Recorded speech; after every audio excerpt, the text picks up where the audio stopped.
I call that they don't like to see you winning. They wanna see you in a penitentiary. I need me a little baby who gon' listen. Girl, I don't wanna be the one you ignorant. My mama told me, boy, make a decision.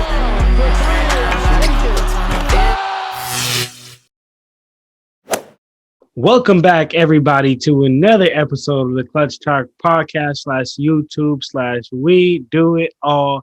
As always, I am your host, John. And as always, I am gathered here with my brother, Junior. Appreciate you having me on. Fun as always. Looking forward to another episode. What's the deal, man? Bro, we got a trade deadline coming up, man. Woo! You got to get ready to get a rock in here. I'm excited. I'm excited to see what Lord Pelinka is going to do. Already bled the mic. Not even a minute in. I'm just kidding. No, what the best GM of all time is going to do. I know, right? We got to see what's going to happen. So, I'm excited for it. It's going to be a good session for sure. Definitely. And this trade deadline is probably going to be a little more quieter than other trade deadlines, because I feel like a lot more teams feel like they can make that playoff now because of that, of those play-in games.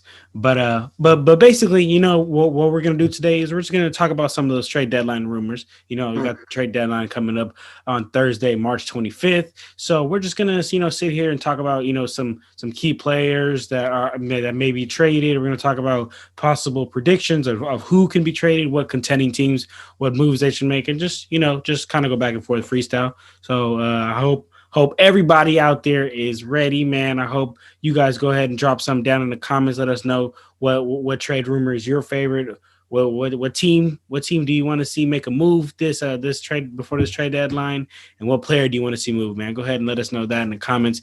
Go ahead and smash that like button, that subscribe button, wherever you're at, man. Are you ready for this, Junior? I'm ready.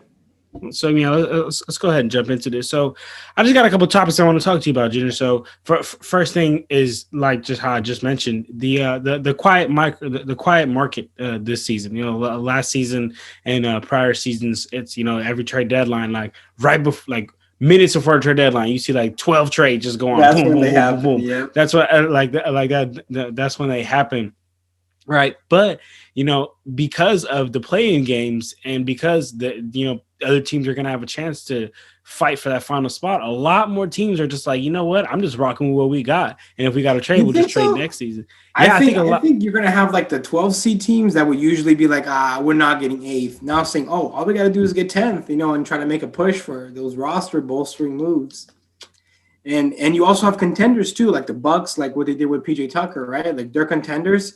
They're trying to, you know, get that edge so they can edge out the Brooklyns and the Phillies, you know what I mean, and the Celtics when they play better, but, you know, to edge out those teams. So I think that there's definitely, I agree with you. There's going to be a little more quiet than other years, but at the same time, I think there's definitely teams they're going to be more motivated. I think this season to just kind of go out and get something, get that final piece, you know, that could take them from, you know, missing the playoffs to, you know, being in the playing game. Say like, you know, the Magic, the Kings. Nah, maybe not the Kings, but at the beginning of the season, I would have said the Kings. But, you know, the Magic, I got to think of some teams now in the West that are probably borderline. Like the Spurs, for example, they're going to be borderline missing out. You know what I mean? Initially, I had the Timberwolves as well, but that was before. Man. D'Lo played 2 games, and Karl Anthony tells me I feel bad for him. He just had a string of just bad events happening to him. Like recently, I feel really, really bad for him. So it's not even, and he's out there playing too. You know what I mean? So definitely big respect to Karl Anthony. Yeah, had that 40 ball the other day with Anthony Edwards. Man's a walking double, like for sure. And you know, he look good on the Lakers. You know what I'm saying, man. But all right. Well, There's no good player that doesn't get photoshopped into a Lakers uniform. Like that's when you know you made it in the league. When you getting photoshopped in a Lakers uniform. Definitely. All right. So, okay, how about we switch it up and talk about the contending teams though, you know? So Are there any contending teams? So this is a 2-part question. All right. So are there any contending teams to you that need to make a move, like most definitely, and to get them over the hump? Or are there any contending teams that you think should not make a move? So go ahead and, you know, take that however you want and go ahead and answer that however you feel. Yeah. Okay. So, I mean, honestly, I'm looking at a team like the Bulls, for example. Like, so they're sitting right at the edge they're in the ninth seed right now. So they're sitting right at the edge of being able to get in the playoffs, in the playing games, and they're a piece away from being legit, not title contenders by any means, but like Hmm. legit, like, oh, it's a team that you don't want to maybe see in the playing games because they can go off. They got Zach LaVine. You know what I mean? I think a team that's got a star player. I'm going to call LaVine a star player, not a not not Definitely. not a. This is what I call. I call their star, like the three levels of stardom. Right? There's stars. That's players like Zach LaVine. Players like let me see who Devin else. Booker, I think Devin Booker's all right. He's an all star in my opinion. he's an all-star. So I got three levels: stars. Donovan Mitchell. I think he's an all-star. It might like not necessarily have to be voted an all-star, but like Hmm. you get it. I think look, it's actually gonna sound kind of wild. Nah, I was gonna say Rudy Gobert is a star, not an all-star, but he might be an all-star. But I'm gonna say there's a star, there's an all-star, and there's a superstar. Superstar is reserved for like Bron. 5 to 10 players. Bron, AD, KD, Kyrie, James Harden, Steph Curry. Those players. Yeah. But anyway, so before I get too far, I think LaVine, star player, and I think any team that's got a star, if they can put some good pieces around that star, they can build. I saw an interesting trade I heard about, not a rumor, but people were talking about, this could work. Would Your actually NBA source told you? my NBA sources, yeah, I Okay. got Mr. Silver on speed dial. He told me, he was like, "Hey, Junior, should I prove this trade or a veto it like I did with Chris Paul?" Oh no, that was Davis turn. No, I'm just kidding. No. So would be swapping. Now I don't know if I would do this trade, but swapping Markkinen for Obi Toppin, because Obi Toppin could be of more use in the Bulls, and Markkinen could be of more use on the Knicks. Okay. That'd be an interesting trade. I think if I'm the Knicks, I'm taking that trade because Obi Toppin plays the same position that Randall does, and Randall's playing out of his mind, right? So I'm taking Louis Markin, even though he's also a four, but he could kind of stretch the floor as a four, whereas Obi Toppin and Randall are pretty similar players and similar skill sets, all right? Except I guess Toppin is a better dunker, or he's a driving Yeah. ball, but and Randall's more of a bully ball player, you know what I mean? But I still feel like they rely on strength to get a bucket, you know what I mean? And I so on that note, Knicks are another team I think that could definitely use some good reinforcements because hey, they're in the seventh seed. You know what I Yeah. mean? They're in the seventh seed. They could be making some noise and get into that playing game. You know what I mean? I mean they are technically. I think it's like 7 and 8, and then 9 and 10, right? Yeah.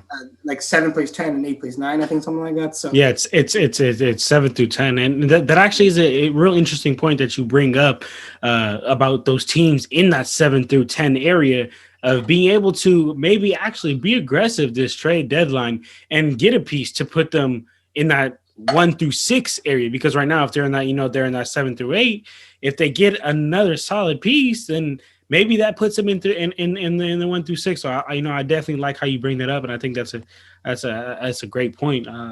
Like that. But you know what's going to be the problem is the current 6 team in the East is actually the Hornets, and unfortunately, because LaMelo Ball is out for the year, it's going to be that's going to probably take them out of that 7 to 10 spot because I mean they're in the 6th seed by half a game in front of the 7th seeded Knicks and in front of the 8th seeded Celtics. You know what I mean? So Yeah. one game and they went from 6th to 9th to 8th. So it's tough, and they're a little bit more. They're 2 games ahead of the Bulls and the Pacers. By the way, Pacers in 10th, kind of surprising. But That's very surprising. we'll see if your boy, your lauded all-star, Sabonis. turns it around. Raptors in 11th too. I think they should be a little higher. So the East definitely has some teams down there that could be making noise and going up. So while it's cool to see the Hornets, the Knicks, and the Bulls all in the in those like top 10 seeds. Mhm. They're probably going to get overtaken by the Pacers, by the Raptors, So it's definitely something to keep an eye out for. And, I keep wondering, when are the Wizards going to pop? Are they going to pop? Because, like, they have Russ and Beal. Like, Man. they should be at least 10 seed. At least, at worst case scenario, 10 seed. Really, they should be like 9th or 8th. And not, 10th, or 13th like they are now. But I honestly think like that's another team that you give the Wizards one more piece. I think they might be able to make a push for those for those. I don't think so, man. I don't don't know. know, I've been watching like some Wizards games recently, and like every single time down court, and I get it. I get it. I get it because who else is gonna have the ball? But it is every single time. It's one isolation play for Bradley Beal. Next time down court, it's an isolation play for Russell Westbrook, and that's all they run. That's all they run. And then the defense collapse, and they hit their shooters out on the side, and their shooters don't make it a shot. That's why they're in 13th place. And I think it would take like 2-3 more pieces really. So, but imagine them adding a solid shooter like Bogdan Bogdanovic from the Hawks. He's on the trade market. They're willing to trade him. They're also willing to trade Cam Reddish. So, if you see those type of players be available, you kind of try to make a move. Or here's another thing that I'll tell you. If Thomas Bryant never gets injured, are the Wizards in a top 10 position? No. No, I still don't think so, man. Like I'm telling you, that team, Thomas Bryant is definitely a solid center, but that team, it's not ran like a team. It really is ran like people that play like pick up basketball at your 24-hour fitness gym, because it's just an isolation play down court. Gym. Not familiar with that. This lockdown, COVID kids. Lockdown. Basketball in a gym. Exactly. So their offense is just predicated on Westbrook or Beal getting a bucket, and they're both great isolation players. But come on, man, we're talking about NBA like that. Like that's not gonna work for a long term of a season. You know what I'm saying? You need your role players. You need your players off the bench, and they really don't. They really don't have it. So I definitely think it's interesting for you to say that if they had one more star. So what do you think? You think that if they had one more star, they would be in that top 10 area? I think they would be in that top 10. Because honestly, like, look, they have to figure out. I mean, I get that they have issues to figure out, but like they go in streaks, and like sometimes there's like, oh, they're picking it up, they're gonna be there, and then they don't. You know what I mean? Like if you look at the recent results, like I get that they lost to the Kings, but then look, they lost to the Wizards by 9 points, they lost to the Bucks by 11, then they lost to the Bucks by 6. They lost to the Sixers by 26. That one's a little worse. They beat the Clippers. They lost to the Celtics by 1. They beat the Lakers, right? That OT game. So it's just like they beat the Nuggets by 2 points. So like they beat the Blazers. So I mean, before I go and recite their entire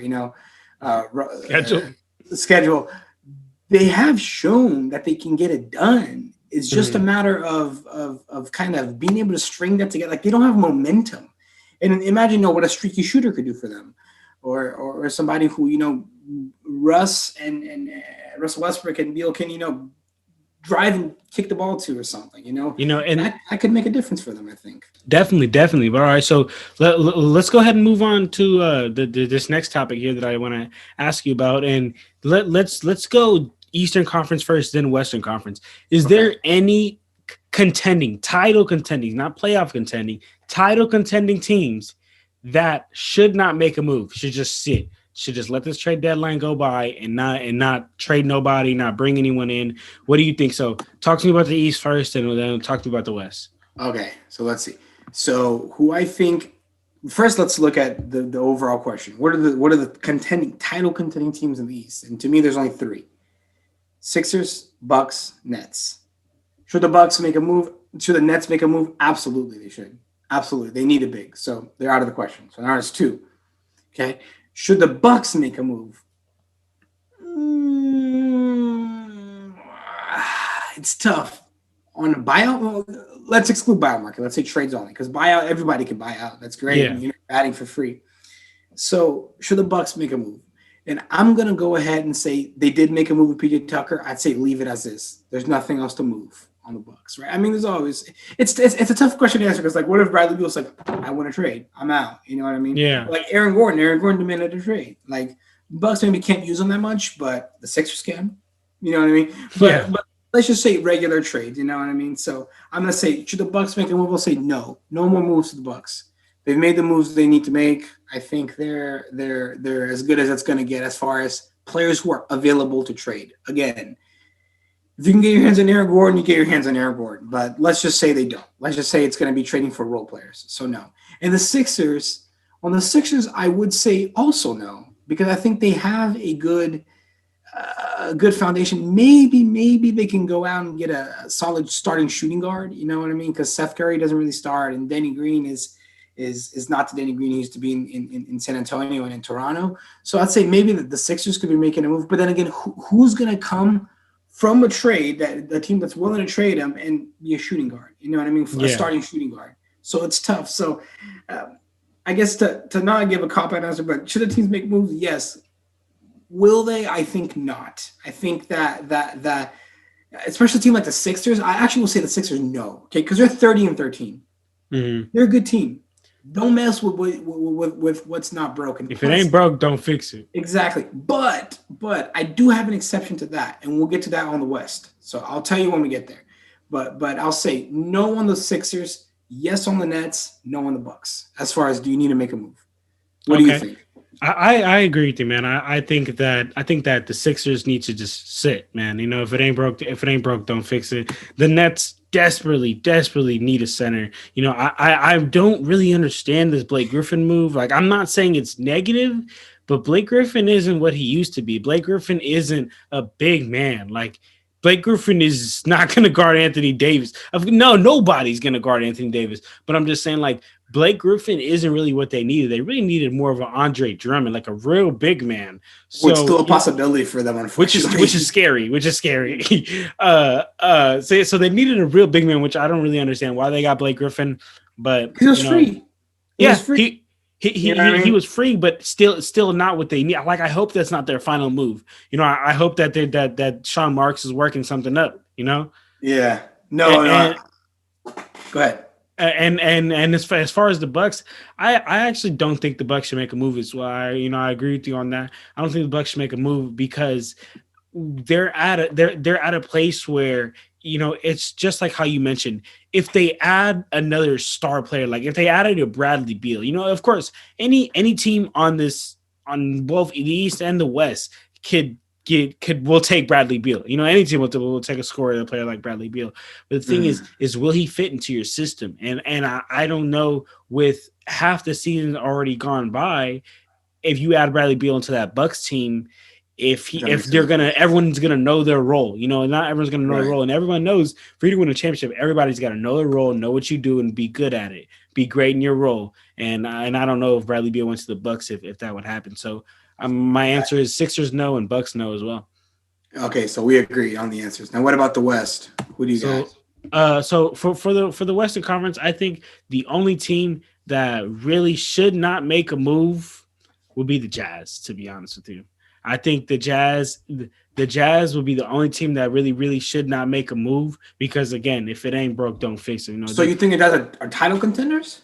I do think the Jazz are title contenders because. You know, I've mentioned this in the last 3 episodes. This is kind of funny, but like how Hove said, men lie, women lie, numbers don't. Yeah. And I don't want to get, you know, I've heard a lot of people give the Jazz like that Bucks title, right? It's like good regular season team, but you're not going to be able to do it in the playoffs, right?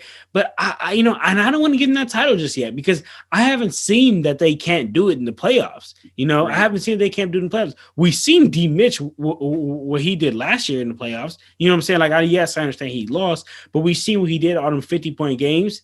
And then you add a Mike Conley, who's actually playing good this year, and who, if you watch the Jazz game, is actually a huge difference maker. And on top of that, I know they had Jordan Clarkson last year, but Jordan Clarkson was not playing at the level last year that he's playing at the level this year. He's playing at a much higher level, which I think in turn, when you add all of that, it takes him up to that title contending team, right? And I think that. The Jazz aren't really a team where you have one player that's just dominance killer, right? Dominance killer. And like a reason why I asked you if D Mitch is a superstar to you, because I actually do not consider him a superstar. And I don't consider him a superstar, but I think he's an all-star. I think he's above the Zach LaVine and stuff. I think I think he's actually a notch below. I think it's like the Zach LaVines, the Devin Bookers, and then it's the D Mitches, like right there, right under him, getting ready to come up. You know, getting ready to come up. So with the Jazz, it's like they play good if they play as a team. If they play isolation ball, you know, they're not going to win. So let me ask you: if you're starting your team and you can have D Mitch or Zach LaVine. You're taking Zach LaVine? Oh yeah, I'm taking Zach LaVine. Yeah, Really? I yeah. would take He's Mitch every time. that's Mitch has that's played crazy. himself in the playoffs, though. He's proven Definitely, himself in the But playoffs, Zach Levine gets buckets at a high rate, like at an extremely high rate. But you have to look at the team he's on too. There's no other Yeah. bucket getter on the Bulls, right? Whereas D Mitch kind of he's got a good team around him. He's got to kind of share, the buckets. So that's really interesting. I think to me, I was like, oh, I'll take Mitchell all the way, but it's definitely interesting. So no, Levine is dope. Levine is dope for sure. But I like Mitchell. I think Mitchell is a notch above him, and I think Booker is a notch above both of them. But I'll put them all. I'll put Booker and Mitchell in the same category. But I'll take Levine over. I won't take Levine over those two. So interesting for sure. So I agree with you on the Jazz, though. I agree with you on the Jazz that they shouldn't make a move. What I don't know that I agree with is if they're a title contender. I'm still not convinced they can do it in the playoffs, right? And that's what you need to do it to win a title. So I'm not convinced they can do it in the playoffs. And that's what makes me a little skeptical. But, let's say I go ahead and give them the title contender or not. I agree with you. No trades need to be made. They got a good roster. They got a good, bench unit. I'm going to say bench player in singular, but they have a good squad. So I'll give them that. Now, what I was going to say, and it seems like you think the same way because you said if it ain't broke, don't fix it. And you can make an argument about the Lakers, but I think they do actually need to make a move. And I'm going to tell you why. I'm going to say why I think they need to make a move. Because they're coming off the shortest offseason in NBA history. And they're tired. And you can see the fatigue catching up to them. AD missing, I think by the end of it, he's going to end up having missed like 2 months. AD missing 2 months. LeBron, that injury that he got, unfortunately, wasn't a fatigue injury. It was a dirty play by Tony Snell. But not Tony Snell, sorry. Solomon Hill. Solomon Hill, yes. Yeah, it was a dirty move by Solomon Hill, but I will I'm not gonna sit here and argue that, but I'm gonna say that wasn't a fatigue injury. That was just an injury. But regardless, I was expecting LeBron to go down for a little bit because of the amount of games he's played and the fact that he's 36. Right? You see players like getting tired. You see the players from last season, except really for the young guys, but KCP. He's not as, he's a little inconsistent on him, and I think that's down to fatigue. Caruso has been solid still, but Caruso's a young guy. The other players, like THT, didn't really get much run last year, so he doesn't really have to be tired. Harrell's a new player. Gasol is just old, period, so that's why he's tired. Old in basketball terms, obviously. So look at somebody like he's like 35, 36. It's not old at all. But anyway, so because of that, I think that the Lakers do need to make a move because they need to have a solid squad when LeBron and AD aren't playing. You know what I mean? And I think that's going to help with their depth, even though I do think they're the deepest team in the league. Their depth is really going to be tested now. It's really going to be tested. And as far as because people are going to say this, they're going to soundbite us and they're going to be like, "Oh, but you said they're the deepest team in the league. Why aren't they winning games without AD and LeBron?" And that's not what I'm saying.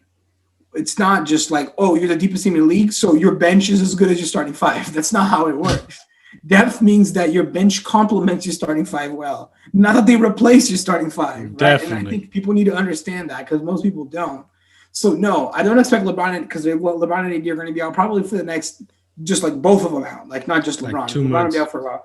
Probably, I think at least a month of neither LeBron or AD, right? So and we're going to be like, well, why are the Lakers winning? Well, that's because the depth in their bench doesn't replace their starters. They simply provide continuity when the starters are playing. So with that, I say they need to strengthen up that because now their bench are going to become their starters. I mean, you saw Damian Jones was starting games, right? And he was a 10-day contract player, and he was starting games. That shows all the Lakers are a little depleted right now.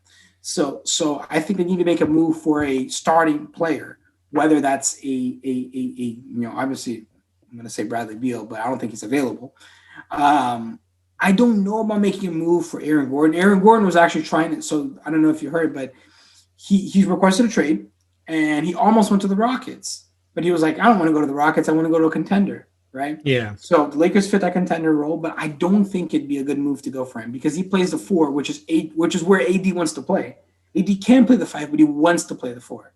Yeah. And then who's playing the 3? It's LeBron, right? So it's going to be, even though LeBron ends up kind of playing the 1, but then that's what Dennis Schroeder is playing. And you're not going to move around Dennis Schroeder, right? So what do I think? I think that they don't go for Aaron Gordon, but they should go balls to the wall for Andre Drummond. I really, really think they should. I really think they should, because then they get a solid starting center. AD gets to play the 4 exactly how he wanted, so he'll be happy about it. LeBron gets to play the 3, and he was going to have like the basically a better version of Dwight Howard, a better version of JaVale McGee from last year, right?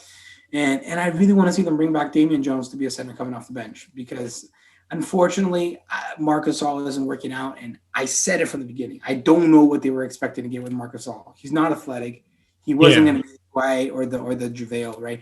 He was going to be the smart 3 shooting big, you know what I mean? And he is, and I think it's great to have a player like that, but let him come off the bench. Don't let him start games. You know what I mean? He's just not in the condition to be starting games anymore. So, title contending team that needs to make some moves, Lakers, yes. Clippers are a title contending team. Do they need to make moves? I think so, yes, as well. They need a starting guard. And you know, I mean, PG's playing shooting guard, but who is their starting guard still Patrick Beverly? It's Patrick Beverly still. That's not going to work. That's not going to work. Win a title with Patrick Beverly, right? It's not going to work. So they need to make a move. Nuggets, are they a title contending team? I don't know anymore. I'm going to say yes. Yes, I'm going to say they are a title contending team. Do they need to make moves? Yes, they do. They do. They are missing Jeremy Grant's presence. Really much, and you can tell. So I think they're going to need a solid 3. I don't think that they're going to be able to get that. I mean, I know Paul Millsap plays the 4, but now you got Michael Porter Jr. who could play the 4. I think he could play the 3 sometimes as well. Yeah, that's exactly, you know, not to take you off point, you know, go ahead. But that's exactly what I was going to ask you. I was going to say, you know, if you're the Nuggets, do you aggressively go after a 3, or do you just say, maybe a 2? MPJ, here, make all the mistakes you want. Here's a 3 position. Make all the mistakes you want, do everything you want, but get better. You know what I'm saying? Like, get better and really bet on him. You know what I'm saying? Be like, really bet on him. Be like, here's like 15 shots a game. Here's 10, 15 shots a game. Go make all the mistakes, get better, learn, and then come be our 3. You know what I'm saying? I think that would be a great idea. But I want to get a notch on how you feel about that. Honestly, I like MPJ. I'm not as much as you. I know you're the MPJ fan club. I'm just kidding. But I do like MPJ. I think he's dope. I think, though, that he's versatile enough that he can play the 3 or he can play the 4. Because I know they got Paul Millsap playing the 4, but I don't think Paul Millsap is as good as he used to be. He's getting older. So if you get Nikola at the 4 and the 5, Michael Porter Jr. at the 4, get a solid 3, and then you got Jamal Murray, and then I don't know if you want to put Gary Harris at the 2, Will Barton at the 2. You can get a solid team. So, but to answer your question, do I think they should say, hey, go out, make all the mistakes, and come back and be our best 3? No, I think they should give him more liberty and more keys. But I don't think he should be getting the freedom to make mistakes, because look, the Nuggets are in 5th, 6th place, right? So they're in 5th place right now, but they're tied for 6th with the Blazers. So they don't have so much liberty to be out here making mistakes. You know what I mean? Like I think that they definitely should, give MPJ more chances, but I don't think it's going to be, over the course of a game. I think spread it out and try to see if you can give them chances in garbage time or something, so you can make the mistakes when you already know you're winning the game. It's kind of how I think, Yeah. So it's going to be slower development, but development nonetheless. Think Kyle Kuzma, for example. Kyle Kuzma is an example of that. Slower development, but he's still developing. He's still getting better. You know what I mean? And obviously MPJ won't like that, but it might be for the betterment of the team. That's kind of how I feel about it. Okay, I like that. And I just want to touch on the Western Conference a bit. And I know that you were talking. So I believe that the Jazz are the only team in the Western Conference that should not make a move. Every other team should make a move. So besides the Suns title contenders? No, the Suns are not title contenders, but that's why I didn't even mention it. They're second, but Chris Paul and Devin Booker and DeAndre Ayton is like average age of like 23, 24, they're not going to be able to do it in the playoffs. Like they definitely are going to crumble in the playoffs. And I could tell because it's their first time together. It's their first time together as a team. It is totally different playing regular season than playing playoffs when a team gets the game plan against you. But to get back to my point that I was originally talking about the contending teams, the Jazz definitely are contending team and don't need to make a move. Other contending teams, like how you mentioned, Lakers, Clippers, maybe the Nuggets. I don't know if the Nuggets are really title contenders, but so I'll just give my 2 cents on the Lakers and the Clippers really quick. So the Lakers, like how you mentioned, I totally agree. They need to go balls to the wall, do everything you can to get Andre Drummond. But if you don't get Andre Drummond, I'm gonna say something that I've been saying to you, and this is probably more off camera, right? I've been saying to you since we let him go. I don't know why we let JaVale go. I don't know why we let JaVale walk, right? Because we need a player like JaVale right now. Andre Drummond is 10 times what JaVale does. I would way rather have Andre Drummond. But if we can't get him and we could get somebody for cheap, we could get somebody for not having to trade away a lot of players, or whether on the buyout market, we can get JaVale McGee. And we could get him in there as, a athletic shot blocker, high flyer, just throwing the lob, and it's gonna be easy dumping. I think that would be great for both our defense and our offense. I'm over here, the mic bleeding. I want to talk about ours. The mic bleeding. I think that would be definitely help the Lakers offense and defense tremendously, and then that's exactly what they need. The Clippers, yeah. I think I totally agree with you. They need a guard. They really, really need a guard. Patrick Beverley he's a defensive guard. He's the guard that comes off the bench, and guards the player who's offensively doing well that game. And I really think who they really, really need is a player like Lonzo Ball, who can push the tempo, a passing guard, who can score as well. And Lonzo Ball is a defending guard. He's a 6'6". He's a great defender. So you got Lonzo Ball locking you up, and then when you get tired, you got Patrick Beverley coming in. I think that would be absolutely great for the Clippers, and that would help them a lot. Yeah, but that'd be so weak if you went to the Clippers. But they're trying to get him though. They're trying to get him, so we'll see. I agree with you. I didn't think about Lonzo. That's a great move. That would be a good fit to their needs. Definitely. But so I have another question for you about teams that shouldn't make moves. But so you tell me if I'm tripping, okay? You tell me if I'm tripping. So as I'm I'm writing up the little topics for this pod, and I'm getting ready. I'm looking at these teams, and I'm like, okay, like which teams like should make a move or should make a move? And I have a question for you, okay? Yeah. So I came up with this right here. I don't think, and don't get crazy on me for a second, but I don't think that the Timberwolves should really make a move. I don't think because they're so far from the playoffs and doesn't make a difference. I mean, kind of, but not really. This is why I don't think the Timberwolves should make a move.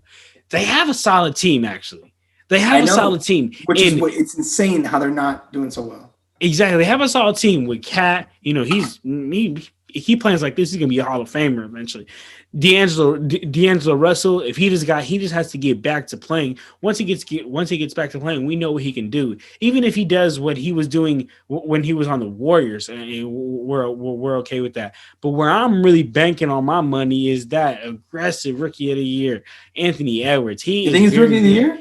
LaMelo's out now. No, okay, I was gonna say only because LaMelo's out though. Yeah, only because LaMelo's out. Yeah. Okay.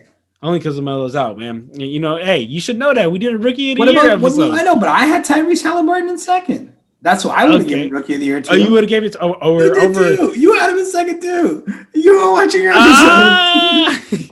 Oh, exposed alert. I got caught. But yeah, so tell me, am I tripping, man? Because I really think that they have a good team in Cat, Anthony Edwards, D'Lo, and I already told you my hidden weapon.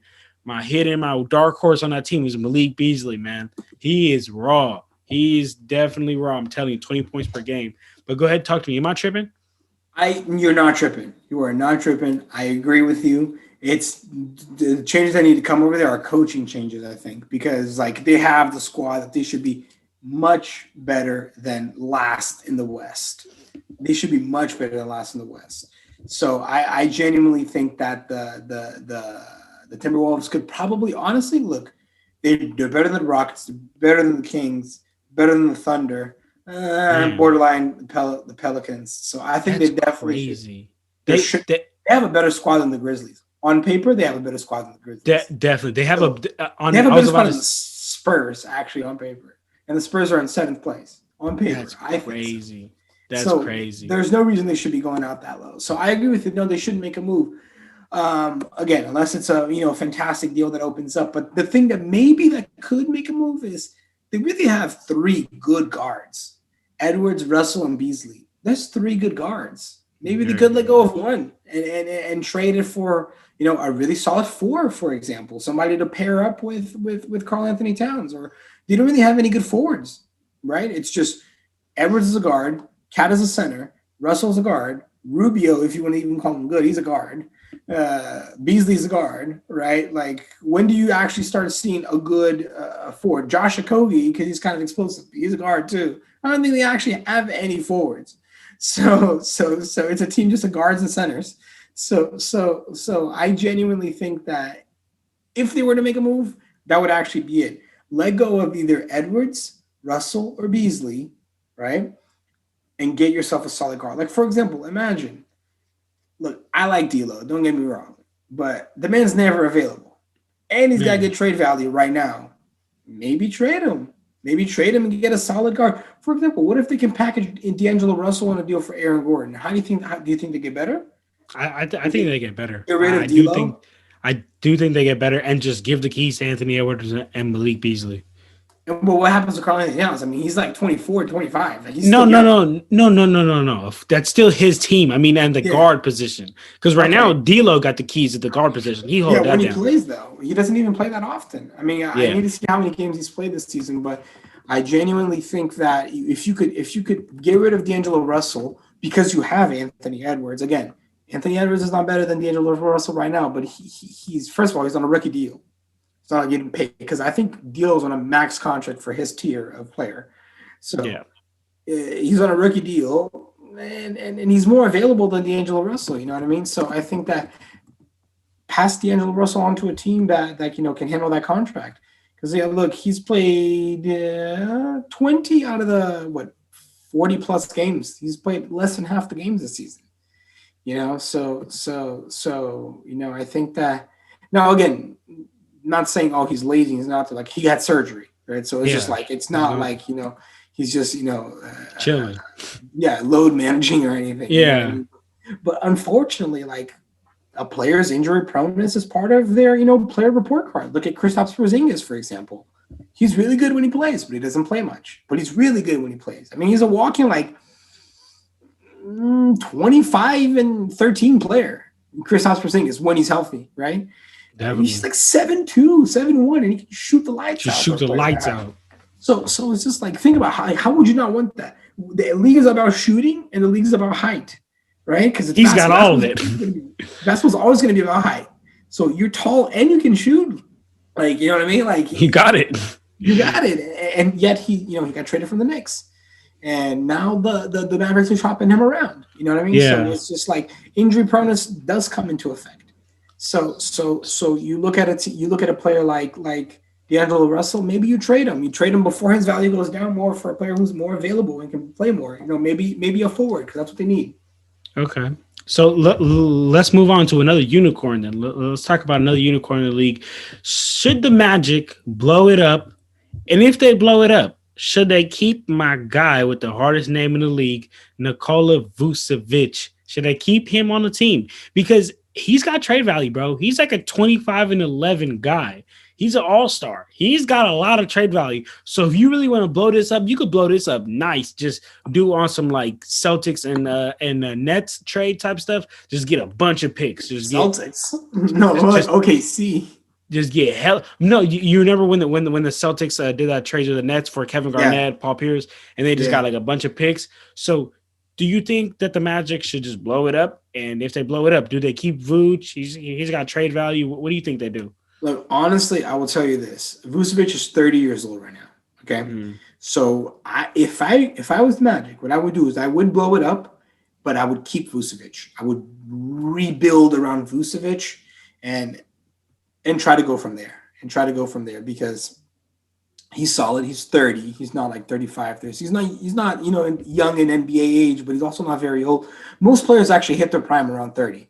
Like it's actually interesting. It's not, you see in soccer sometimes like really good players could be like 21, 22, but in basketball they actually get really good when they're older. Unless it's like LeBron, like a once in a generation type of player. But players actually get better when they're older, like late 20s. For a different topic that maybe we could get into that, I would argue though that the league is starting to change. We're starting to see these 21-year-olds, 19-year-olds balling. Yeah, that's true. But I guess I'm thinking of like looking like, for example, like Klay Thompson and Steph Curry. And Steph Curry, I got you. And players like, but not the Kobe's. The Kobe's were popular forever. But I'm saying like the players who kind of are superstars and they are great players, like James Harden too. He was like 27, 28 when he started really being the James Harden we know now. Yeah. I mean, he's always good because you got to be good to get in the league. But I get it. There's definitely the Lucas, you know what I mean? But I think Lucas, again, he's got pretty generational player. You know what I mean? Giannis solid, but you see Giannis when he came in the league, right? Like he was a good player, but he wasn't Giannis, the back-to-back MVP defending defensive player of the year. Yeah. Right. So anyway, but yeah, we can get into that. I think I agree with you, but I think the age is lowering, but it's still not like, like I said, like in soccer, some players are like, Kylian Mbappe, for example, he was like 18, 19, and, he was like the best player in the world. Yeah. Because of Messi and Ronaldo. But I guess I'm saying like, and Neymar, but I guess I'm saying, he was hype. He was already really, really good. But anyway, back to basketball, clutch talk. Let's talk about basketball. Let's talk about it all. Yeah, exactly. We do it all. That's the all, and we do it all. But anyway, back to the Magic. Blow it up. Yes, because Aaron Gordon wants a trade. That's the best player aside from Vucevic. Blow it up, but keep Vucevic. Get a solid core around him. But is Vucevic going to want to stick around? That's what we need to see. You know what I mean? Is he going to want to build? Because look, a rebuild takes 5 years, and Vucevic is going to be 35 in 5 years, right? Yeah. So, does he want to do that? Actually, now that I think about it, no. Trade Vucevic too. Yeah.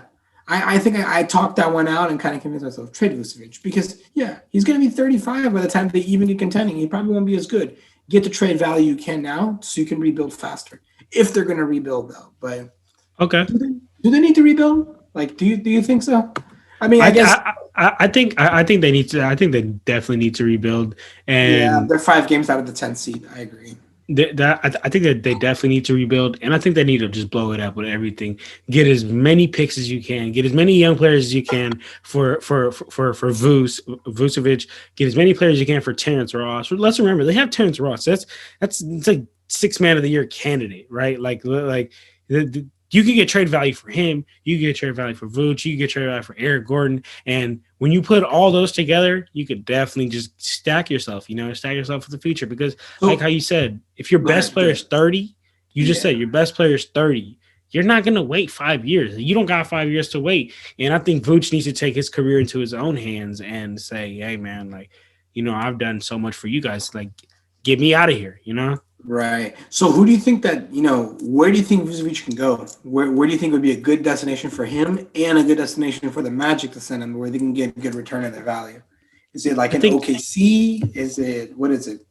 I think Vucevic would be great on the Hawks, as a matter of fact, because Hawks, because Clint Capella actually struggles with shooting a lot, and John Collins, he can shoot it. He shoots, I believe, around 37% from the 3-point line. But if you can run a lineup when you have Clint Capella on the floor, and you're running a lineup of John Collins and Vucevic, you have a lineup of a 7-footer and a 6'9", 6'10" dude who can shoot and play the post. Like how you just said, basketball is half of height and then half of shooting. I mean, not half, good parts. Yeah. You know what I'm saying? Like that's very important. And he has that. And I think that would actually complete the Hawks also as a team, because since Vucevic can shoot, that would stretch the floor. That would stretch the floor. And we know the Hawks to shoot. And that would just make them killer all around. But let me ask you something. The Hawks already have a worse version of Vucevic on the roster in Danilo Gallinari. Mm-hmm. He's not as good as Vucevic, but he's a top player that can shoot. And so you think it would add that much value adding Vucevic? Would take him from a play. I think they're a certain playoff team. I mean, they're 4th right now. They're 4th in the East. you're a certain playoff team, but do you think that that would take them from certain playoffs to title contender, adding Vucevic? I definitely think so because I'm not title contenders. I think that would make them deeper of a playoff team. I really can't say title contenders because I mean let's look at the Eastern Conference. The Bucks, the Nets, and the Sixers. They're not gonna. Even if you add Vucevic, they're not gonna beat those teams.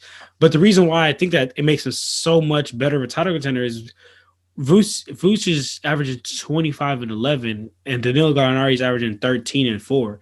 Right, like that's a big jump. And again, them rebounds. You get a rebound, you start pushing the break. They got a young team with Collins and Clint and Trey. And I just think that he would overall be great for that team. Yeah, but Collins is trying to get out of there though, so we'll have to see. Especially because if they have Clint and Vucevic, Collins is going to get no run, so he'll definitely be out of there. So you're right. Actually, that's actually a very genius pick right there with the Hawks because Collins wants out, so you can get a good return. Collins is relatively young, so you can send him over to the rebuilding Magic. And they have other good young players. They have Cam Reddish, they have DeAndre Hunter, they have I guess as far as young good players. Yeah. Who? Like tradable players. Oh, I thought you said Trey. No, because you're not moving Trey. You're not moving ice Trey ball. But yeah, for sure. Like DeAndre Hunter and Cam Reddish, like supposedly, like I said, they're shopping Cam Reddish. So imagine you can package John Collins and Cam Reddish for Vucevic. If I'm the Magic, I'm taking that. Like Collins and Reddish for Vucevic, I'm probably taking that as a Magic. Would you? I'm taking that. Yeah. So, and would you take that as the Hawks? Yeah, I'm as the Hawks. As the Hawks, I'm doing anything. I'm not doing anything, but I'm pulling off a lot to get Vucevic. I'm really calling the Magic's phone, and I'm trying to see what it takes to get Vucevic. Besides touching Trey, and that's it. Honestly, I'd give up anybody else on that team.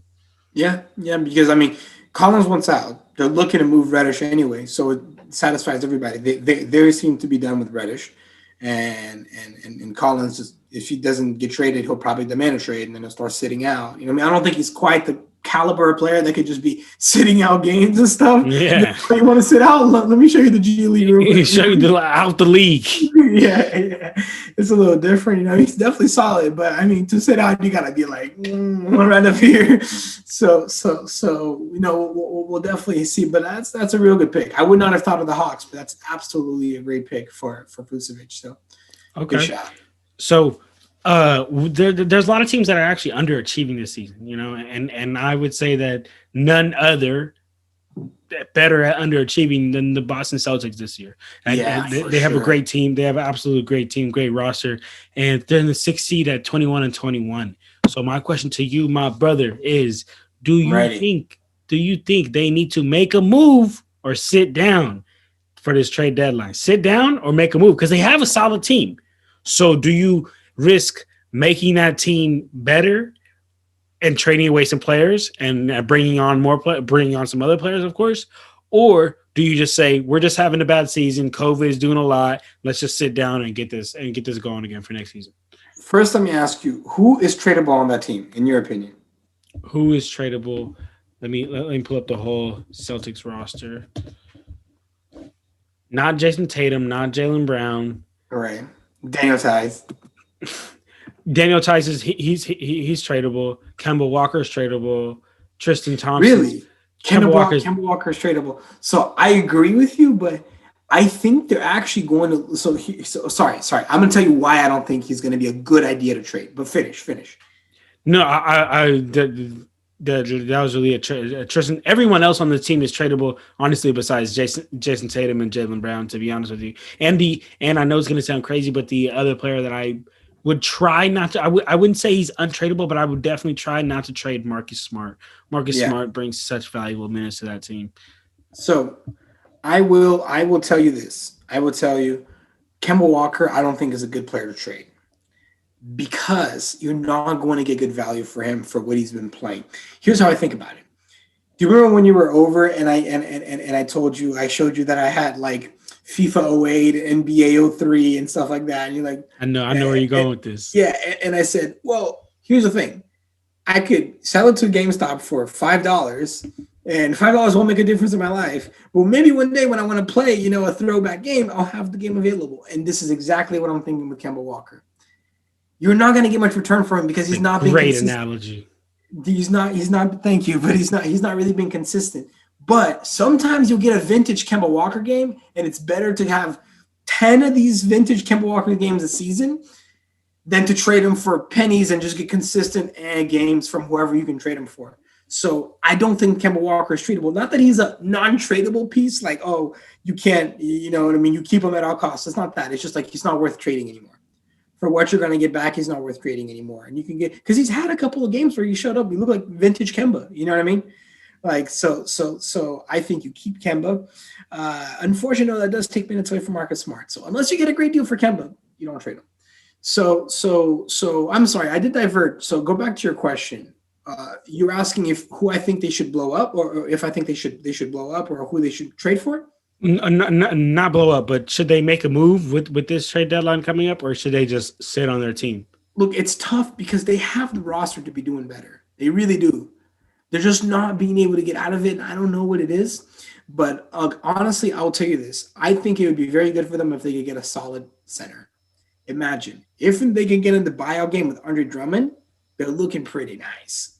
They're looking pretty nice because you got a combination of Kemba / Marcus Smart at the 1. You're going to get Jaylen Brown at the 2, Tatum at the 3 or 4, right?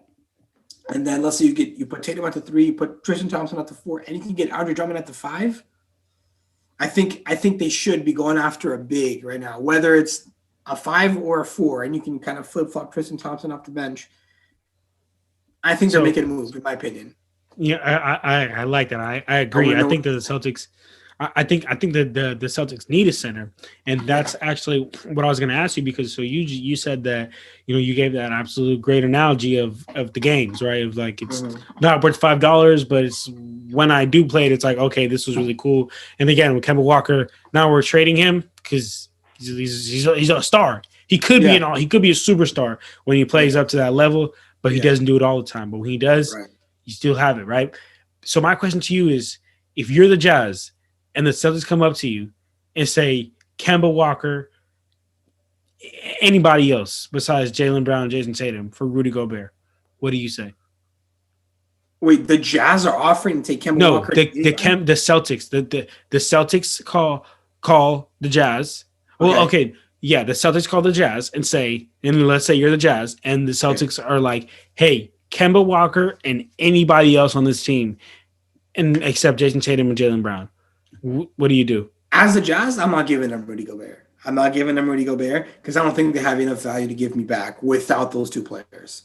I'm not sure what kind of picks the Celtics own, but unless they're looking at some top 5 picks and maybe multiple top 5 picks, to go along with Kemba Walker, I don't think there's anybody you can pair up on the Celtics with Kemba Walker to be worth Rudy Gobert, in my opinion. I think that the best center they could trade for maybe is going to be like a player on the level of like JaVale McGee, Capella or something. You know what I mean? Who'd you say?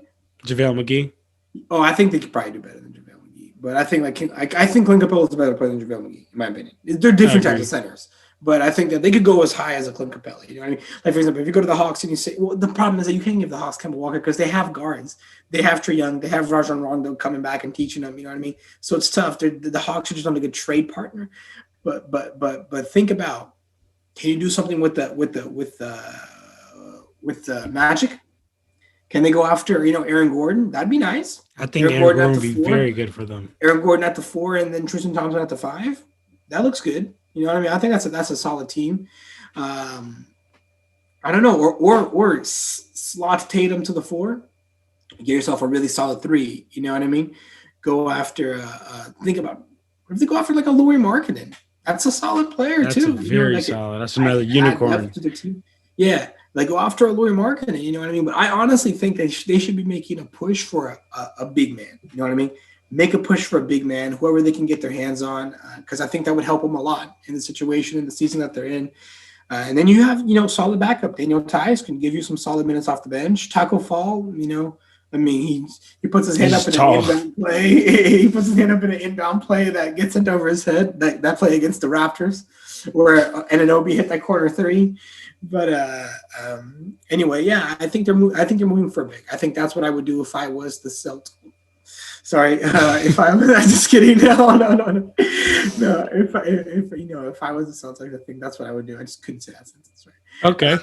Okay. So, I honestly, if I was the Celtics, I would look for a big. But again, like how you mentioned, there's not a lot of tradable partners. Like they don't have. There's not a lot of teams that it's gonna work with, right? Because you just mentioned the situation with the Hawks. The Hawks don't need guards. Right. We just mentioned the situation with the Jazz. The Jazz don't need guards, and they don't really have any bigs to give up bigs to be able to get some good bigs to come back. So I while I agree with you that they should look for a center, I also want to kind of go back to the point where that you brought up of like, is it going to be worth trading these players and not get like, because if I'm the Celtics, and to me are right there, right? Like last year, they were title contenders. I had them going to the championship last year, before COVID happened. I had them go to the championship. But now, I think that with this season and COVID and missing games and the protocols and all that, I think that's really gotten to the Celtics, and you can tell, you really can tell, because they got, actually as a team on paper, they got better from last year to this year. By adding players like Peyton Pritchard and Tristan Thompson and certain players of that caliber, but I don't know if they are title contenders this year, right? And I think it's because of COVID, and it's because of all these, all these things going on. So I think that, you let this year go by, just sit. You know what I'm saying? Just sit. Let this year go by. Build team camaraderie. Build team chemistry. Come back next year ready to play. That's what the Jazz did. That's what the Jazz did. That's what I would do if I was the Celtics, because they got a good team. Let's look at I'm looking at a couple of big men for the Celtics. So, one, Miles Turner, great fit. Don't think it would work out though, because I don't think that the Pacers really need guards. They have a solid guard rotation. Vucevic, they don't have any young players to give the magic. Okay, so Vucevic is out. Here's one that I think is really interesting: Steven Adams. Let's say Lonzo Ball gets traded. That's nice. If you could move Steven Adams for Kemba Walker, you're giving Kemba Walker a team with Brandon Ingram, Zion, and Kemba Walker is he's a pass first point guard. So you're going to be able to give Walker, and you're going to be able to give Ingram and Zion an opportunity to pretty much get a better, because Walker is better than Lonzo Ball. So you're going to be able to give him an opportunity to get a better point guard. Lonzo Ball, if he's getting traded anyway. And then the Celtics can get Steven Adams. So I think that would be a good trade. That would be a really good trade. And another one that I think would be interesting, not a trade, but he's actually parting ways with his current team, LaMarcus Aldridge. He's parting with the Spurs. LA to Boston. So that'd be interesting to see. You know what I mean? Obviously, we talk about buyout market, we talk about Andre Drummond and LaMarcus Aldridge if he gets bought out. Another player, DeMarcus Cousins. How would he look, right, on the Celtics? That's another solid option. Honestly, there's no shortage of bigs. There's no shortage of bigs. Those three right there are probably going to be available for free, right? And another one that you could maybe make a move for if you really want to. Now, I think if they made a move for this player, not only would he be so hated in New York, he'd be so hated in New York more than he already is. And you know who I'm going to say? It's Kristaps Porzingis. Imagine though, because the Dallas Mavericks are shopping him out. Now, do the Dallas Mavericks need a Kemba Walker type of player? I don't know. Luka plays guard, but Luka can play anything. Luka's like a LeBron type of player. Like 1 through 3, Luka's got it. LeBron, we could make an argument 1 through 4. But 1 through 3, Luka's got it. He can play shooting guard. He can play small forward. He can play point guard for sure, right? So can you do something like that? Can you maybe do a push for Porzingis? Because that would be nice. Okay. Tatum, Porzingis. I think Tatum Porzingis would be nice, but I'm kind of stuck on what you said for Steven Adams, man. I think that'll be good, man. Steven Adams is one of those centers I've been telling people about. He's like an Ennis Cannon. I've been telling people about him since he came You out. and these international big men, man, I gotta tell you. So when you bring up Steven Adams, so let me ask you a question, right? If you're the Pelicans, and they offer you that, right? They offer you Kemba Walker and some picks or something like that for Steven Adams. Do you take it?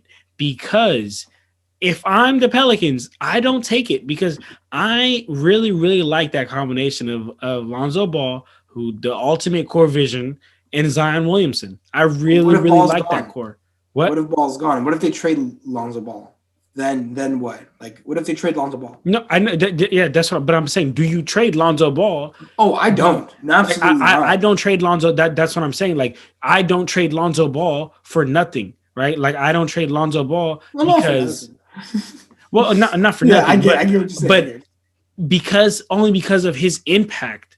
Yeah. Only because of his impact when he's on the court with Zion Williamson. Yes. So I agree with you 100%. I am not trading Lonzo Ball. Only is if he demands a trade and he's not going to play and he's, you know what I mean, like he's sandbagging it. Then unfortunately, it's the era that we're in now. As players can kind of just constitute when they get traded, right? It kind of sucks for smaller market teams, really, actually. But anyway, I digress. I'm not trading Lonzo Ball, but if Lonzo Ball is gone, I'm willing to listen to an offer for Steven Adams when it involves a player like Kemba Walker. I am. Because Steven Adams is averaging 8 points and 9 rebounds, right? With half a block, 0.6 blocks a game. So he's not coming in like, wrecking stuff. And you can't really ask much of him. The most points he's ever averaged was 14. So I'm not expecting him to be like a 20 and 10 player. Yeah. You know what I mean? But I'm expecting a little bit more out now. I didn't watch many Pelicans games, so I will say that. But I will be watching one tomorrow because they play my favorite team. but I genuinely think that if Ball is gone, I think it'd be really interesting to get a player like Steven Adams, especially because the Pelicans have bigs, right? Jackson Hayes, I believe he plays center. Yeah. Right. So you got Jackson Hayes, who he's not Steven Adams, but he's not a bad player. He can grow into him. Some minutes, exactly. So you can get a solid player. And again, like I said, no shortage of bigs in the market. You know what I mean? If you trade Steven Adams and you end up with Boogie Cousins, like who's better now, Boogie Cousins or Steven Adams? I'd probably say Steven Adams. But if you can keep Lonzo, you keep Lonzo. But if Lonzo's gone and you can get Kemba Walker and you're going to have to downgrade a little bit in your center, downgrading to DeMarcus Cousins is not a bad idea. And he played for the Pelicans before, right? So I don't know. Maybe he's got a sour taste in his mouth. I don't know why he left. I think he didn't get offered enough money, actually. That's why. Even though he took a minimum contract with the Warriors when he left. But again, I digress. It was because he had got through that, he tore his knee and all. Yeah, he was trying to chase a ring, right? Yeah. And see if he was. No, did he get? He got a ring on the Lakers, didn't he? He got a ring, actually. Technically got a ring, but he wasn't. But no contribution. Team. Yeah. So that sucks though. That was not really even his fault, but. Yeah. Anyway, back to what I was saying. I think Steven Adams for Kemba Walker is a good trade for everybody. Celtics win because now they're going to get a big, and Marcus Smart is perfectly capable of slotting into that starting guard. And the Pelicans are going to get better if they lose Lonzo Ball. I mean, again, Kemba Walker is better than Lonzo Ball, but you don't trade for Kemba Walker if you already have Lonzo Ball. That's what I'm saying. Okay. I got you. I like that. All right. So as we're getting ready to wrap up here, I'm just gonna go ahead and just list a couple of players and the targets. The teams, the players that teams are targeting for this trade deadline. And go ahead and feel free to stop me whenever you want. I'm just gonna go ahead and list a couple of them. Feel free to stop me whenever you want and tell me hey, I think this player would be great on this team. I think this player would be great on this team. So okay, so you say the players, and I pretty much just say, oh, they would fit on this team or they would fit on that team. Yeah. But I'm gonna list a bunch of players right now, and then you could just be like, hey, if you I'll list I'll list Lou Williams, but if you can't think of anywhere if you think Lou Williams is good where he's at, I mean, say nothing. You know what I'm saying? Okay. So I'm just go ahead and list a couple. The big ones, the big names like Andre Drummond. If you have anything to say about that, you saying about Drummond? Absolutely, Lakers. Like I think he should be, he should be looking at going to a team. Like honestly, man, the best teams in the league, Lakers, Celtics, Lakers, Nets, they won them. Yeah. If I was in his position, I'd only be considering those two teams because I have an opportunity to be a starting center on both teams.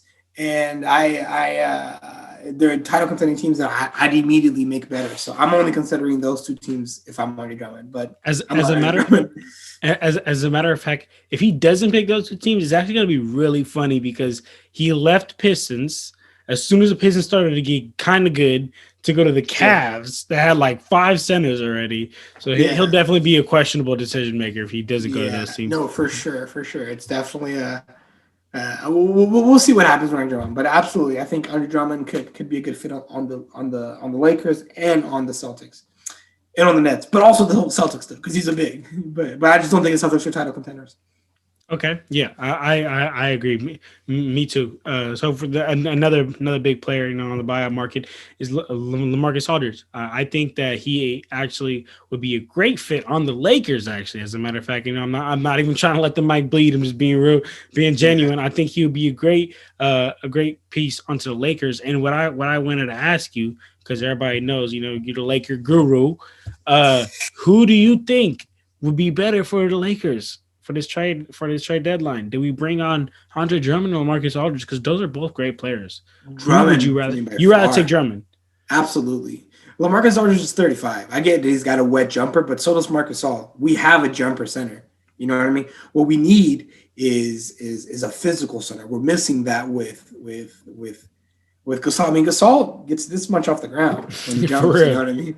Yeah. So you got him jumping over paper clips in practice. It's not going to really do much. So you need a physical center, an imposing presence, and I think that Dwight meets that criteria. JaVale meets that criteria. Drummond meets that criteria. I get that. I'm going to give an example here. Damian Jones was actually a good fit. I understand why the Lakers didn't re-sign him because they want to keep roster spots for the trade and for the buyout market.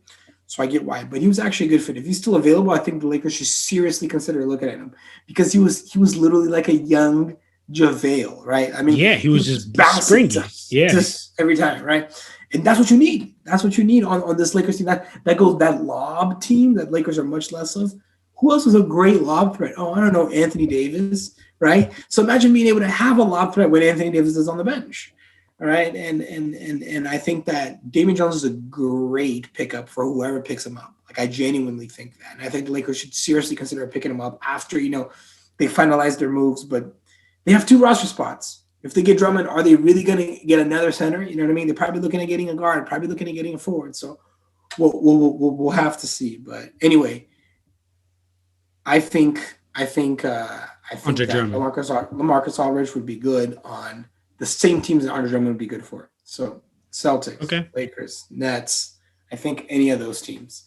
Honestly, any of the contending teams except the Sixers, because the Sixers are pretty set when it comes to centers. But like for example, they'd be great on the Nuggets. Imagine you're running Jokic, then Jokic at the 5, and you got LaMarcus at the 4, MPJ, Will Barton, and then Jamal Murray. It's pretty solid.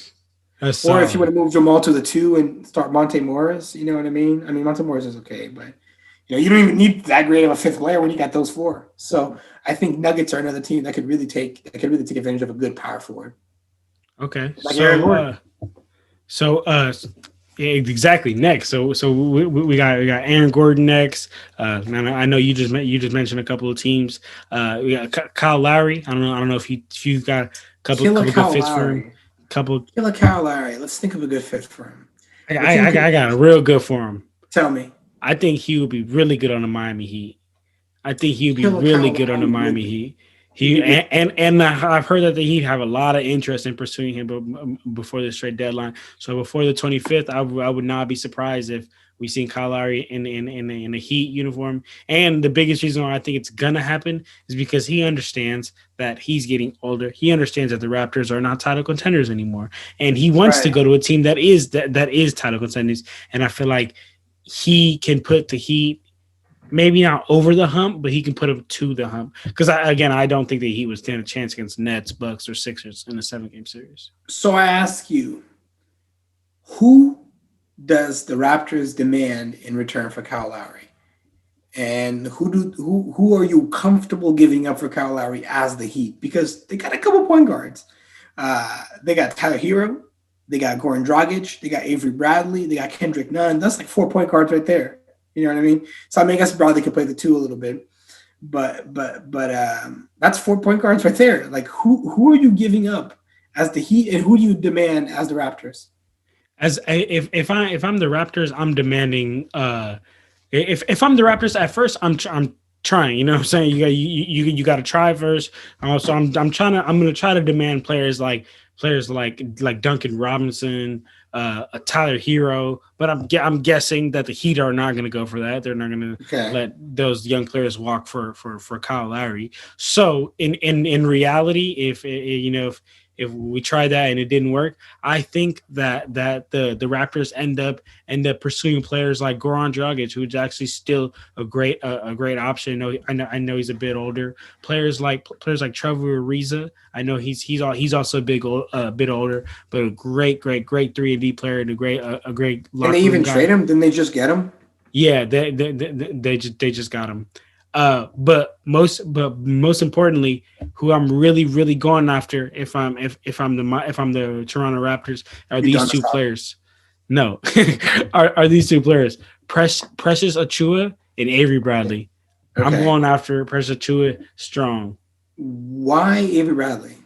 Avery Bradley, because if they lose Kyle Lowry, they're gonna need another defensive guard, because everyone knows the Raptors pride themselves on defense. So you could throw Avery Bradley in there. And again, it's not like the Raptors are making this trade to be a contender. And we understand that they're on the downhill slope, unless Spicy P picks it up or figures something out.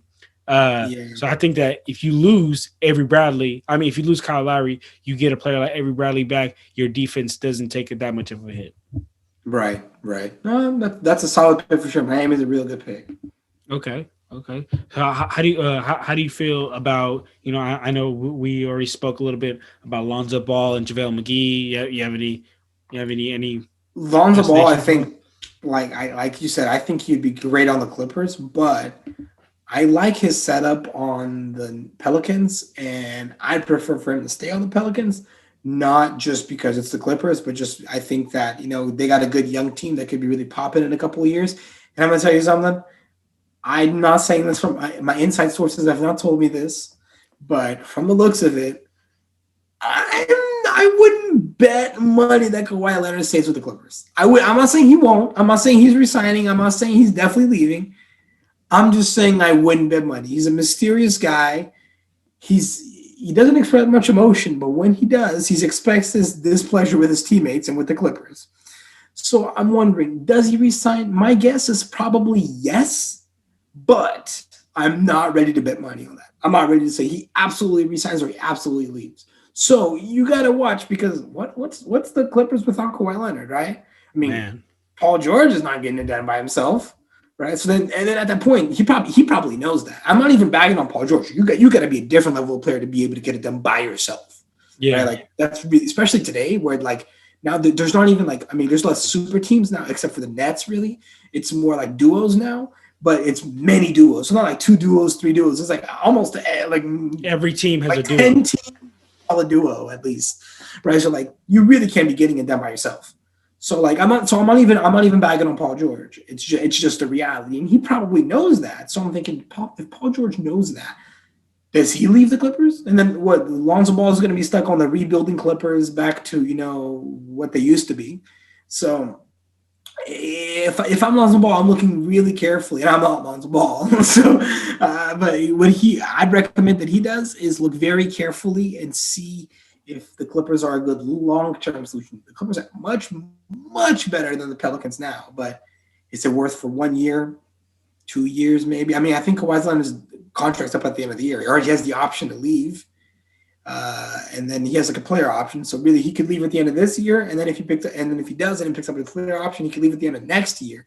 So it's too much uncertainty around their future right now. I think that for a player who's young and developing to be, kind of stuck in a bad situation and then have to demand a trade. And again, Lonzo's not the level of player that could just be like, all right, I'm sitting out until you trade me. Like it's not quite there for him. You know what I mean? Yeah. So that's what I think. But what about you? What do you think about Lonzo and what he kind of should do? I think that Lonzo Ball. I think the point you bring up about Lonzo Ball's longevity at the Clippers, he should look into that. I think that's a great point.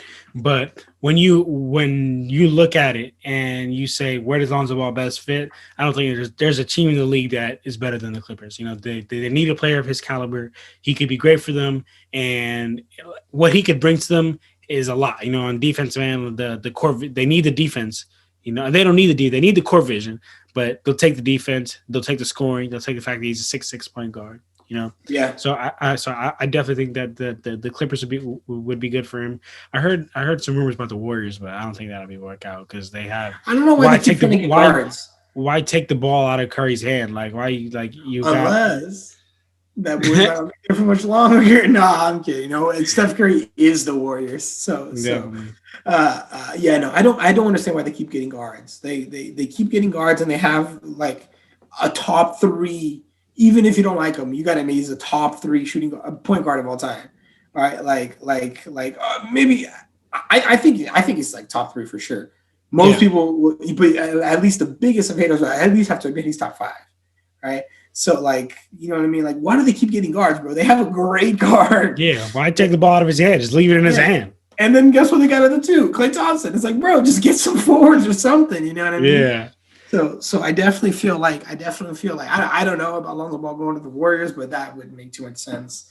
Okay. But they did get D'Angelo Russell, so I guess they are used to getting guards. So. All right. Well, hey, to wrap this up, last question, Junior. Let's see. You ready for this? I'm ready. Out of all the players that we've listed, and some that we haven't even listed, players like MPJ, Derrick Rose, DeMar DeRozan, Terrence Ross, Marvin Bagley, JJ Redick, Victor Oladipo, George Hill, and LaMarcus Aldridge, Andre Drummond. Out of all the players who could possibly be traded and have the biggest hype around them being traded for the trade deadline, who is the best player that will be traded? That Junior feels like it. No doubt, this player is going to be traded. You know what I'm saying? No doubt this player's going to be traded. I think Aaron Gordon is going to be traded, no doubt. Aaron Gordon? I think Eric and Aaron, too, though. I think Eric's hurt. Oh, he is hurt. That's right. Never mind. He can't get traded right now. He can't get traded, yeah. Let's see. The best player that's going to get traded, it's probably Aaron Gordon. I think that's okay. Because that's what I was saying, right? That's what I was saying. Because when you ask the question, the way that I asked it, it's like will get traded, right? Like if it's like maybe, then then the question could maybe swing to JJ Redick, Terrence Ross, I think Aaron Gordon's better than both those players, though. Wow. Okay. Yeah. Then JJ Redick, but DeMar DeRozan is on his list too. Yeah. DeMar DeRozan is on his list. But then again, DeMar DeRozan isn't as you're going to get traded. DeMar might stay around. He might stick around. Porzingis is another example too. I hear the Mavericks shopping him around. If he gets traded, he's going to blow that category out of the water because he's by far the best player. Hey, I don't think he's going to get traded. Mark Cuban said, I'm not going to make the same mistake that I made with Steve Nash because he let Steve Nash go because he wanted to pair up Steve Nash and Dirk, and he messed that up. And now he said that about Luka and KP, so I'm not going to make the same mistake. Interesting. Yeah. So your final answer will be Aaron Gordon is a player that will get traded? That's what I got. I agree. So one thing though my hesitation wasn't Aaron Gordon being the best player. My hesitation was will he get traded? I think they'll find a way. But look, he just dropped this bombshell on the Magic this week. He wants to leave, huh? So he wants to leave. So he didn't give him much time to get something figured out. You know what I mean? But I mean, I guess it's crazy. You're gonna see. I'm gonna say less than 10 moves between here and Thursday, but on Thursday you'll probably see 20 moves.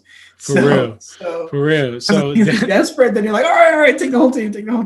So definitely, we'll have to see how it goes. Man, definitely. So that's it for our trade deadline rumors, man. Make sure just how Junior mentioned, man. We are going to be the trade. There are going to be a lot of trades when it hits 12 at that trade deadline. So definitely do stay tuned, guys, for trade deadline winners and losers.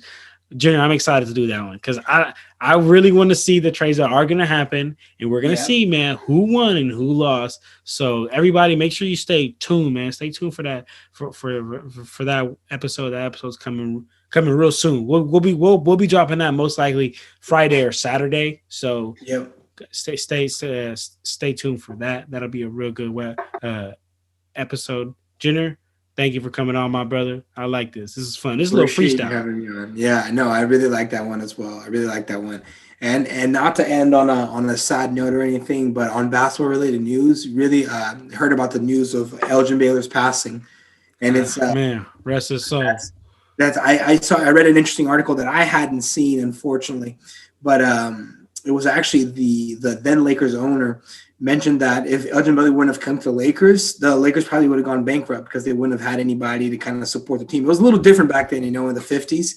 And but honestly, like, monumental part, and I think he's one of the most underappreciated Lakers legends, So absolutely rest in peace to Elgin Baylor. Like, that's a tough blow for the Lakers community, shortly coming off, Kobe a year ago and now Elgin Baylor. Like, it's definitely tough. So, prayers up for him and his family. Absolutely. Definitely. All the prayers up to him, God rest his soul. Yeah, but absolutely. That's it. On a positive note now, let's go get this trade deadline and knock it out, and let's see what's going to happen, the winners and losers, and I'm excited to do that with you. Let's do it, man. So thank you, everybody, for tuning in. As always, man, like, comment, subscribe wherever you at, man. If you're on Apple Podcasts, Spotify, YouTube, make sure you hit that subscribe button, and go ahead, drop a comment down below, man. Let us know what your favorite trade deadline rumor is so far. Let us know where you want to see your favorite player to go. Let us know what your favorite team is and what movie you want them to make, man. So go ahead and just let us know that in the comment section. And as always, man, make sure you follow the Instagram.